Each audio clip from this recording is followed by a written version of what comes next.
श्रीहरि मनोविलासिनी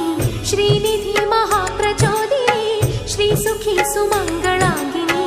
सर्व इष्ट सुप्रदायिनी ನಮ್ಮ ಮನೆಯಲ್ಲಿ ಬಂದು ನೆಲೆಸಮ್ಮ ಶಾರದೆ ಜೊತೆಯಲ್ಲಿ ಹಾಡಿನಲ್ಲಿ ಅಮ್ಮ ಲಕ್ಷ್ಮೀ ಮಹಾಲಕ್ಷ್ಮಿ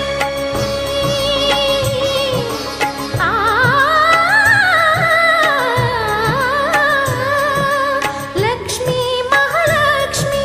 ಲಕ್ಷ್ಮೀ ವರಲಕ್ಷ್ಮಿ ಲಕ್ಷ್ಮೀ ಗೃಹಲಕ್ಷ್ಮಿ ನೀ ನಗುವಾಗಿ ನಗವಾಗಿ ಬಾರಮ್ಮ ಬಡವರ